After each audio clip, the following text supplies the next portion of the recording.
سر ابو ذر غفاری رضی اللہ تعالیٰ عنہ کے تو حالات بیان کرنے کے لیے بڑا پتھر کا دل چاہیے، اتنے سوز و گداز والی زندگی ہے ان کی۔ ہاں، جامعہ ترمذی میں حدیث ہے، نبی صلی اللہ علیہ وآلہ وسلم نے ارشاد فرمایا کہ اس نیلی چھتری کے نیچے ابو ذر غفاری سے سچا انسان کوئی نہیں ہے۔ کون کہہ رہا ہے؟ نبی صلی اللہ علیہ وآلہ وسلم، جو خود صادق اور امین ہے۔ اور جامعہ ترمذی میں ایک اور حدیث ہے، نبی علیہ السلام نے فرمایا کہ ابو ذر غفاری سے بڑھ کر کوئی عہد وفا کرنے والا اور زہد میں میری امت میں نہیں ہے، یہ میری امت میں عیسیٰ ابن مریم کی مثل ہے۔ ابو ذر غفاری اور عیسیٰ ابن مریم وہ ہیں جن کے بارے میں روایتوں میں آتا ہے کہ وہ دنیا سے اتنے زاہد تھے کہ وہ برتن میں پانی بھی نہیں پیتے تھے، وہ کہتے تھے یہ بھی دنیا کا مال ہے، اپنے ہاتھوں پانی پیا کرتے تھے، یعنی دنیا کو 3 طلاقیں دی ہوئی تھی۔ تو نبی علیہ السلام فرمایا میری امت میں سیدنا عیسیٰ ابن مریم کی مثل زہد میں ابو ذر غفاری ہے۔ یہ لفظ ہے ابو ذر غفاری، غفاری نہیں ہے لفظ، غفاری زیر ہے اور فا کے اوپر تشدید بھی نہیں ہے۔ ابو ذر غفاری رضی اللہ تعالیٰ عنہ علیہ السلام نبی علیہ السلام کے لاڈلے اصحاب میں سے تھے۔ صحیح بخاری میں ان کے قبول اسلام کا پورا واقعہ موجود ہے۔ ان تک جب دعوت پہنچی کہ اس طرح ایک پیغمبر آئے ہیں مکے کی سرزمین میں جنہوں نے دعوی نبوت کیا، تو یہ انہوں نے پہلے اپنے بھائی کو بھیجا کہ خیر خبر لے کے آؤ، تو انہوں نے بتایا ہاں اس طرح ایک شخص ہے۔ پھر یہ خود رخت سفر باندھ کے نبی صلی اللہ علیہ وآلہ وسلم کی خدمت میں حاضر ہوئے مکہ شریف میں۔ تو صحیح بخاری میں آتا ہے کہ یہ گئے یعنی مکہ شریف میں، اب ڈر بھی رہے تھے، میں کیونکہ ان کو پتا تھا کہ نبی علیہ السلام کی مخالفت بھی بہت زیادہ ہے، کہ اگر میں کسی سے نبی علیہ السلام کے بارے میں پوچھا تو ہو سکتا ہے میرے ساتھ کوئی ایسی ایکٹیویٹی پرفارم نہ کر دیں۔ تو یہ حرم مکہ میں انہوں نے ڈیرا ڈال لیا، اور کہتے ہیں میں جتنے دن وہاں رہا نا تو آب زمزم ہی پیتا تھا جب میری کھجوریں ختم ہو گئی۔ زمزم کھانے کا کام بھی کرتا تھا اور پینے کا بھی، زمزم طاقت والا پانی۔ تو کہتے ہیں سب سے پہلے میری جس شخص سے ملاقات ہوئی وہ سیدنا علی ابن ابی طالب تھے رضی اللہ تعالیٰ عنہ علیہ السلام۔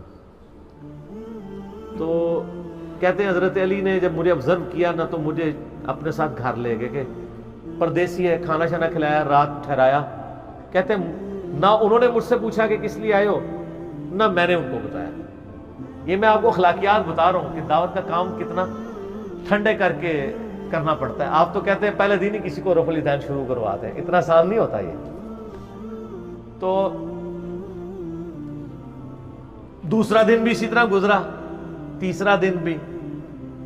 تو 3 دن کے بعد ابو ذر غفاری نے خود حضرت علی پہ اعتماد کیا اور ان کو اندازہ ہوا کہ یہ بڑا، تو انہوں نے کہا میں یعنی ایک، اور حضرت علی نے بھی ایکسپوز نہیں کیا کہ میں نبی علیہ السلام کے قریبی لوگوں میں سے ہوں۔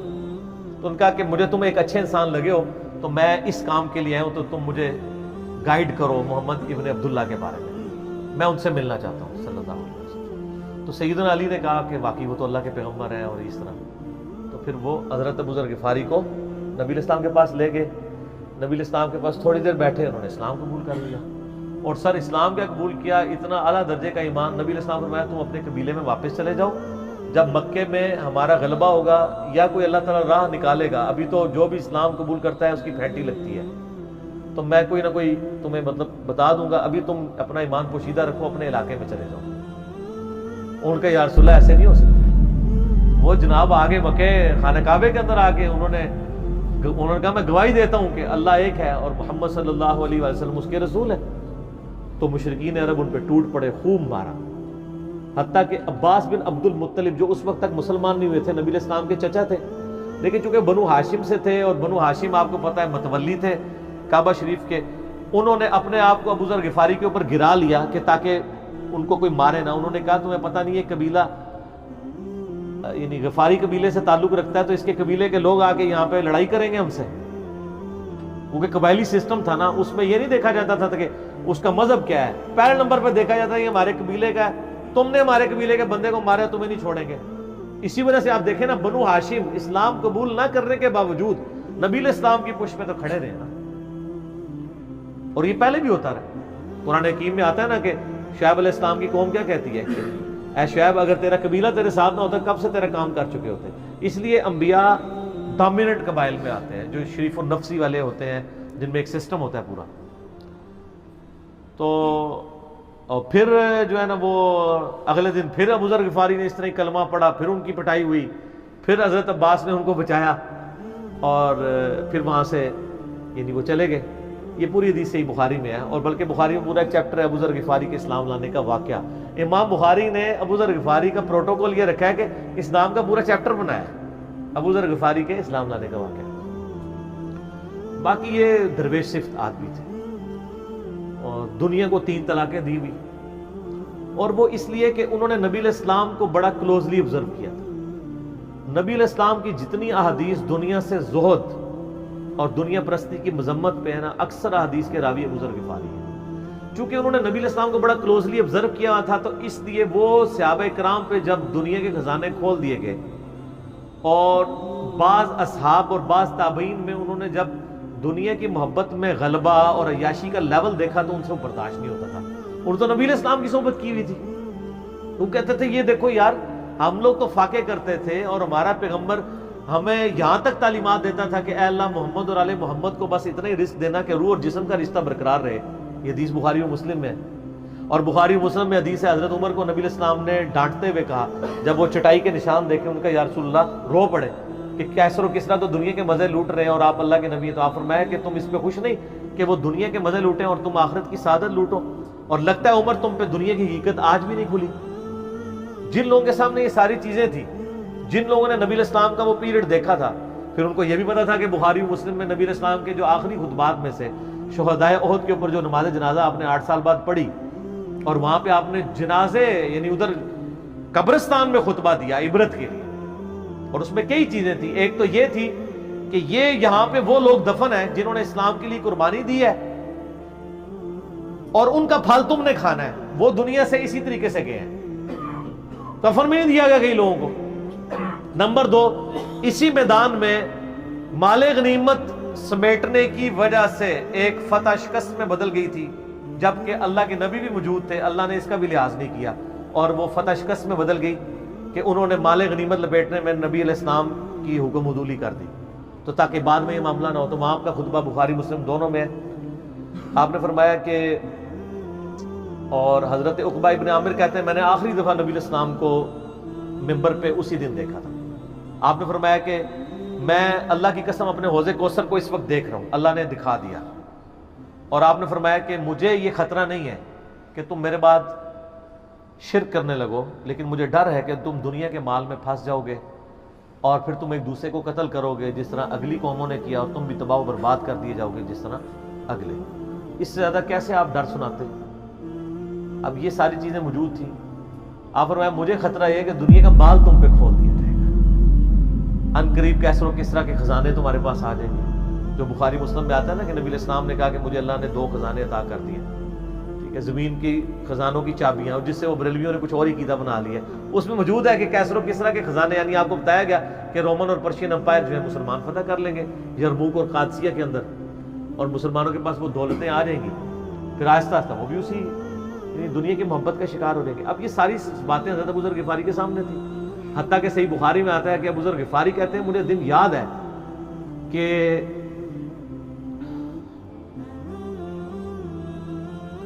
نبی علیہ السلام نے فرمایا کہ ابو ذر وہ احد پہاڑ دیکھ رہے ہو؟ تو کہتے ہیں میں نے احد پہاڑ کی طرف دیکھا اور میں یہ سوچ رہا تھا کہ ابھی مجھے آپ کسی کام کے سلسلے میں وہاں بھیجیں گے، دن کا وقت تھا، تو میں اپنے ذہن میں یہ اندازہ لگانا شروع کر دیا کہ کوئی کام بتائیں گے تو میں یہ پہنچ کے واپس کتنی دیر میں آؤں گا، لیکن آپ نے یہ بات نہیں کرنی تھی۔ آپ نے فرمایا کہ اگر یہ سارا پہاڑ جو کئی کلومیٹرز پہ پھیلا ہوا ہے، آج بھی احد پہاڑ موجود ہے مدینہ شریف میں، مسجد نبی سے بھی نظر آتا ہے، اور جو شہدائے احد کا قبرستان ہے اس کی بالکل بیک سائڈ میں کئی کلومیٹرز پہ پھیلا ہوا، اگر یہ سارا سونے کا ہو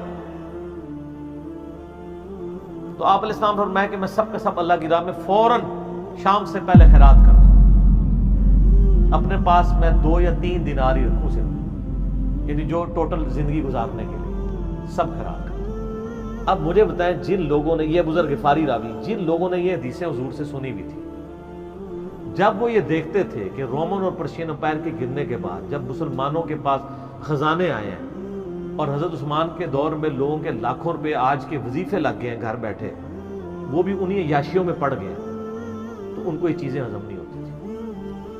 تو یہ شام ہجرت کر گئے تھے۔ نبی علیہ السلام نے پہلے ہی کہا تھا، المستدرک الحاکم میں تو ڈیٹیل موجود ہے۔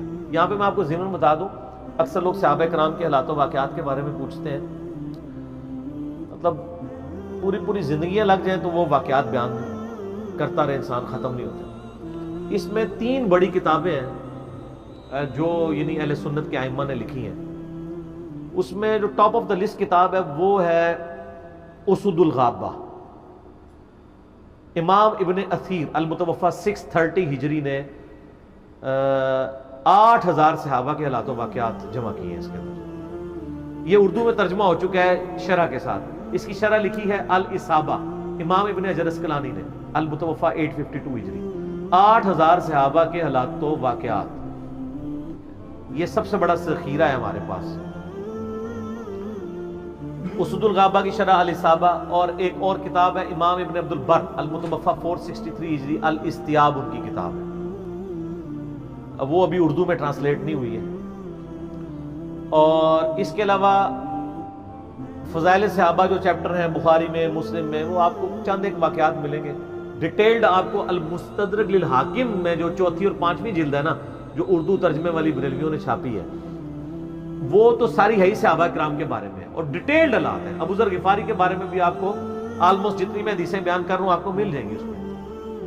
اس میں یہ حدیث نبی علیہ السلام نے، یعنی یہ حدیث ہے المستدرک للحاکم میں صحیح سند سے، کہ فرمایا آپ علیہ السلام نے کہ ابو ذر تیرا کیا حال ہوگا جب تو بھوسا لوگوں میں رہ جائے گا، اور آپ نے یوں انگلیاں ڈالی۔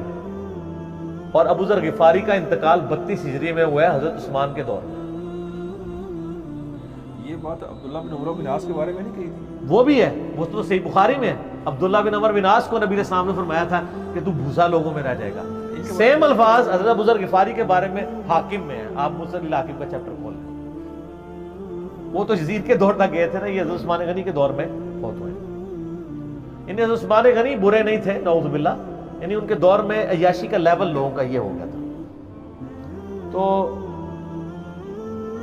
یہ یعنی اس میں پھر حدیث میں الفاظ ہے، نبی علیہ السلام سے پھر انہوں نے کہا یا رسول اللہ میں کیا کروں، تلوار اٹھا لوں؟ آپ فرمایا صبر کرنا اور اپنی زبان سے تم حق بات کی تلقین کرتے رہنا، پھر آپ کو حاکم میں ملے گا۔ نبی علیہ السلام فرمایا کہ ان قریب تمہیں مدینے سے نکال دیا جائے گا، شام چلے جاؤ گے وہاں سے بھی نکال دیا جائے گا۔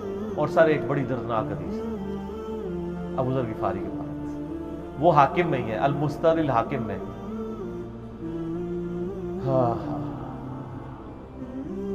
غزوہ تبوک آپ کو پتا ہے ایک ایسا غزوہ تھا جس میں جو شرکت نہیں کرے گا وہ منافق ڈکلیئر ہوگا، قرآن میں فتویٰ آ گیا تھا۔ اس سے پہلے کبھی نفیر عام نہیں تھی، یہ پہلا اور آخری موقع تھا، کیونکہ رومن امپائر سے ٹکرانا تھا، سپر پاور تھی دنیا کی، 1.5 لاکھ کی فوج لے کے کیسرے روم بارڈر پہ آ گیا تھا عرب کے۔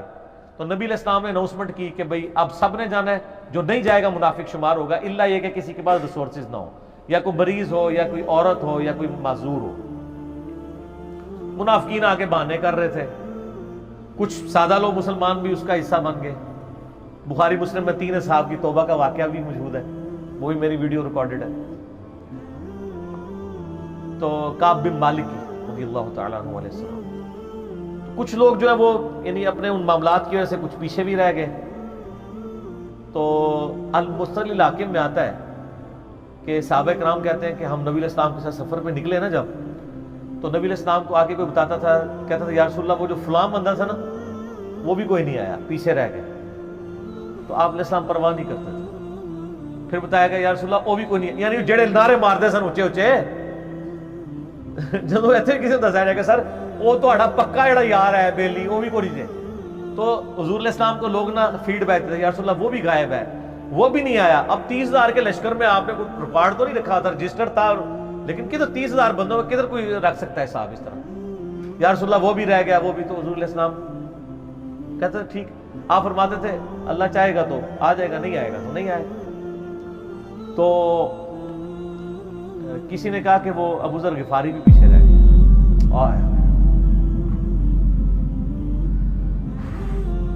اور ابو ذر کو اس کے اونٹ نے روک لیا۔ اونٹ ہی نہیں اٹھ رہا تھا نا سر، وہ آپ کو گاڑی تو نہیں ہے نا جو سٹارٹ کر لیں گے آپ، اونٹ چلنے سے انکار کرتے کوئی کر سکتا ہے؟ اور سر سفر کتنا ہے؟ 700 کلومیٹر، 700 کلومیٹر کا ریگستانی سفر آج کے دور میں بھی کرنا مشکل ہے۔ سائیکل پہ نہیں آپ کر سکتے، پیدل تو آپ سوچ بھی نہیں سکتے، اونٹ کے بغیر کیسے ہو سکتا ہے؟ جس میں آپ کو اونٹ اس لیے بھی ضروری ہے کہ اس کے اوپر آپ نے سامان لادنا ہے، پانی نہیں راستے میں پینا۔ ریگستان میں تو کئی کلومیٹرز تک کچھ بھی نہیں ہوتا، بھوکے پیاسے مریں گے۔ پھر آپ قافلے سے بھی جدا ہیں۔ تو ابو ذر غفاری کوشش کرتے رہے کس طریقے اونٹ، اسی دوران قافلہ نکل گیا آگے، تو وہ اونٹ اٹھا ہی نہیں ہے۔ تو حضرت ابو ذر غفاری نے اپنا سامان اپنی پیٹھ پہ لاد لیا، پیدل چل پڑے، ریگستانی سفر۔ حاکم کی روایت ہے کہ ہم نے دیکھا دور سے ایک اکیلا شخص ہے جس کی پیٹھ کے اوپر بورا لدا ہوا ہے۔ تو نبی علیہ السلام کی آپ محبت دیکھیں، آپ نے فرمایا کہ تو ابو ذر ہو جا، یعنی جو آنے والا شخص ہے تو ابو ذر ہو، یعنی حضور نے خواہش کا اظہار کیا۔ آپ کو نظر تو نہیں آ رہا تھا یہ کون آ رہا ہے، آپ کی محبت، آپ کو پتا تھا ابو ذر غفاری نہیں رہ سکتا پیچھے۔ تو صحابہ کہتے ہیں آپ نے فرمایا تو ابو ذر ہو جا، تو صحابہ کہتے ہیں تھوڑی دیر بعد جب وہ قریب آئے تو ہم نے پہچان لیا ابو ذر غفاری ہیں۔ تو جب ہم نے پہچان لیا نا تو حضور علیہ السلام نے ان کے پہنچنے سے پہلے آپ نے فرمایا ابو ذر کو دیکھو اکیلا آ رہا ہے،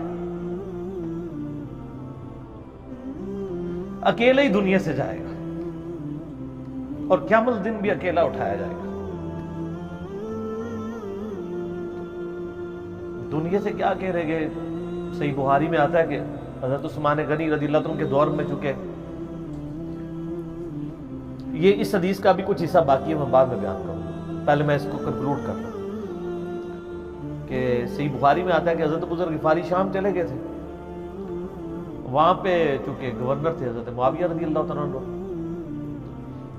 وہ قرآن کی وجہ سورہ توبہ کی آیات ہے نا کہ جو لوگ سونا اور چاندی جوڑ کے رکھتے ہیں یہ گرم کر کے ان کی پیٹھوں پہ، ان کے ماتھے کے اوپر لگایا جائے گا قیامت والے دن۔ تو وہ یہ آیت پڑھا کرتے تھے اور حضرت معاویہ سے ان کا جھگڑا رہتا تھا کہ تم لوگ جو یہ مال جوڑ رہے ہو نا اور یہ اتنے خزانے تم لوگوں نے بنا لیے ہیں، یہ نبی علیہ السلام کی تعلیمات کے خلاف ہے۔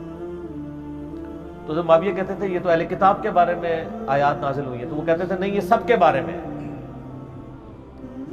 اب شرعی حکم یہ ہے کہ مال آپ جوڑ سکتے ہیں اگر آپ زکوٰۃ دے رہے ہیں، لیکن یہ پسندیدہ نہیں ہے، طریقہ نبوت یہ نہیں ہے۔ نبی علیہ السلام نہیں جوڑ سکتے تھے، پوری زندگی زکوٰۃ دینے کی نوبت نہیں آئی ہے، حالانکہ خمس ملتا تھا، خیرات کرتے تھے۔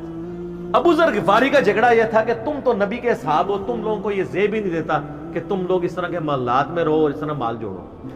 تو اب چونکہ سینئر صحابی تھے، ان کو ہاتھ ڈالنا بھی آسان نہیں تھا، پھر نبی علیہ السلام نے فرمایا ہو کہ اس سے زیادہ سچا انسان ہی کوئی نہیں۔ تو حضرت معاویہ نے خط لکھا حضرت عثمان کو کہ جی اس بندے سے میری جان چھڑائے نا، اس کو آپ واپس بلائیں۔ حضرت معاویہ نے جب خط لکھا تو حضرت عثمان نے ان کو کہا تم مدینہ شریف واپس آ جاؤ۔ مدینہ شریف جب یہ واپس آئے تو صحیح بخاری میں آتا ہے کہ لوگوں کا جھمگٹا لگ گیا ابو ذر غفاری کے گرد، لوگوں کو پتا تھا یہ تو بڑا یعنی زہد والا بندہ ہے۔ تو ابو ذر غفاری وہی حدیثیں سنایا کرتے تھے کہ حضور نے فرمایا یہ پہاڑ سونے کے برابر ہو تو میں خیرات کر دوں گا، جبکہ باقی صاحب کہتے تھے کہ مال جوڑنا جائز ہے اگر زکوٰۃ کوئی دیتا رہے۔ وہ یہ کہتے تھے کہ یار یہ تم لوگوں کو تو زیب نہیں نہ دیتا، یار تم لوگ تو یہ باتیں نہ کرو، تم لوگ نبی کی صحبت یافتہ ہو، تم لوگوں کو تو زہد ہونی چاہیے تم لوگوں کی زندگی میں۔ اب لوگوں کا ہجوم ان کے گرد لگ گیا اور پھر حضرت عثمان نے ان کو خلیفہ وقت بلایا اور کہا کہ یار تو خود ہی مدینہ شریف چھوڑ کے یہاں سے چلا جا، تیری وجہ سے فتنہ کھڑا ہوا ہے۔ حضرت عثمان نے کہا میں نے تو نبی علیہ السلام سے سنا تھا کہ حکمرانوں کی اطاعت کرنا، صبر کر لینا. تو ایک زبدہ نامی کا ایک گاؤں تھا مدینہ شریف کے پاس، شہر سے ہٹ کے، تو وہ پھر وہاں پہ ہجرت کر گئے. آپ دیکھیں ریونج کیسا تھا، لوگ کتنے ڈرے ہوئے تھے کہ ابو ذر اپنی بوڑھا شخص 80-90 سال کا بابا اپنی ایک بڑھیا بیوی کو لے کے اس عمر میں شہر بدر ہو رہا ہے اکیلا.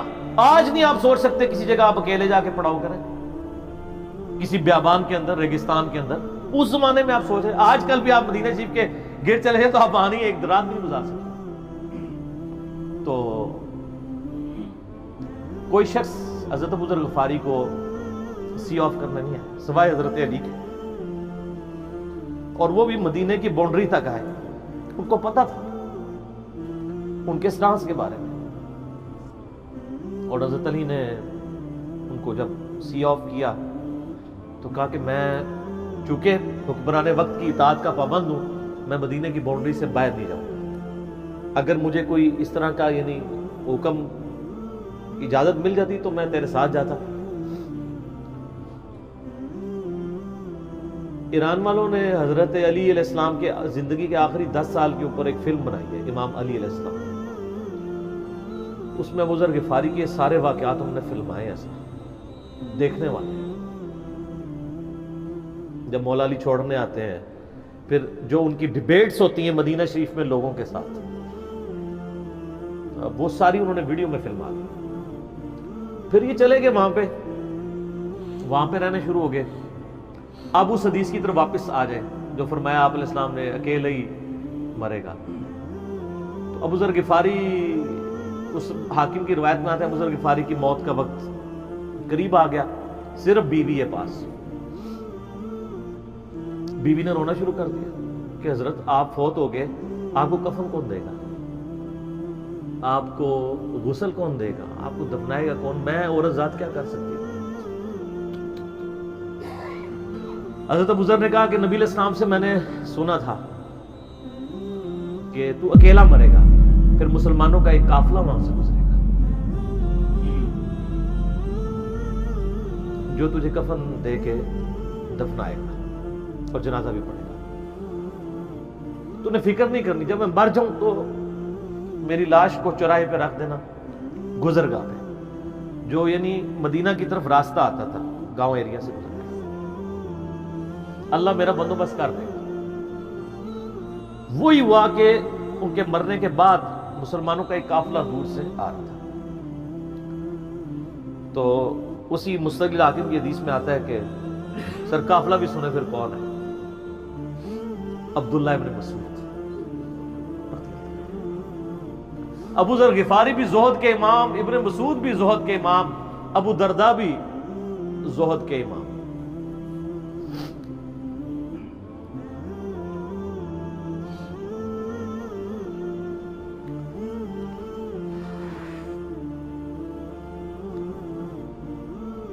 ابن مسعود رضی اللہ تعالیٰ عنہ جب وہاں پہ رکے، ان کو تو نہیں پتا تھا یہ کون ہے. تو انہوں نے کہا بی بی کیا ہوا؟ ان کا میرا خامند مر گیا ہے. ان کا یہ کون ہے؟ تو انہوں نے کہا ابو ذر غفاری. عبداللہ ابن مسعود کی چیخ نکل گئی، چیخ ماری انہوں نے. ان کا واہ، اللہ کے نبی نے فرمایا تھا کہ ابو ذر اکیلا آ رہا ہے تبوک کے موقع پہ، دنیا سے بھی اکیلا جائے گا، اور قیامت الدن بھی اکیلا اٹھائے گا. یعنی اب اسی سرزمین سے ہی اس نے اٹھنا ہے نا، ہر بندے نے اپنی قبر سے اٹھنا ہے. یعنی وہ مسلمانوں کے قبرستان میں بھی دفن نہیں. ایک یہ جو مزار کی رٹ لگائے پھرتے ہیں، میں ان سے پوچھتا ہوں تمہارے بابوں کی کیا اوقات ہے؟ ابو ذر غفاری کا مزار دکھاؤ کدھر ہے.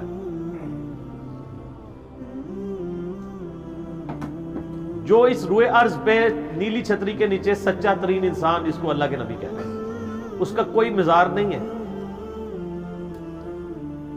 غریب المتنی میں مرا ہے، اس کی قبر بھی ایسی جگہ ہے جہاں مسلمانوں کے پاس قبریں بھی کوئی نہیں ہے. ایک ریگستان میں اکیلی قبر ہے، اس قبر کا بھی کسی کو نہیں پتا. اس پہ کوئی مزار بھی نہیں ہے، اور قیامت الدین بھی اکیلا اٹھایا جائے گا، یعنی قیامت تک وہاں پہ کوئی قبرستان بھی نہیں بنے گا۔ ظاہر نبی علیہ السلام کی یہ بھی خبر ہے، تو کیا وہ ناکام ہو گیا؟ اگر مزارات ہی دلیل ہے کامیابی کی، تو عبداللہ ابن مسعود رضی اللہ تعالیٰ نے ان کو غسل دیا، کفن دیا اور دفنا دیا۔ یہ پوری ڈیٹیلز آپ کو المستقبل الحاکم میں مل جائیں گی۔ تو ابو ذر غفاری ان چند شخصیات میں سے ہیں جن میں پوری امت کا اتفاق ہے ان کی نیکوکاری کے اوپر۔ شیعہ بھی ان کو بہت رسپیکٹ دیتے ہیں، اہل سنت بھی دیتے ہیں، صوفیاء کے ہاں بھی ان کو امام مانا جاتا ہے زہد کی وجہ سے۔ آپ تصوف کی جتنی کتابیں پڑھیں، چاہے امام غزالی کی ہوں، رسالہ کشیریہ پڑھیں، اور لوگوں کو بھی پڑھنا شروع کریں، تو ابو ذر غفاری آپ کو زہد کے امام کے طور پہ ملیں گے کہ ان کی زندگی میں یعنی یہ زہد تھا کہ انہوں نے کس طرح کی زندگی گزاری ہے۔ سر لوگ مجمع میں مرتے ہیں، ان کو یاد کوئی نہیں کرتا،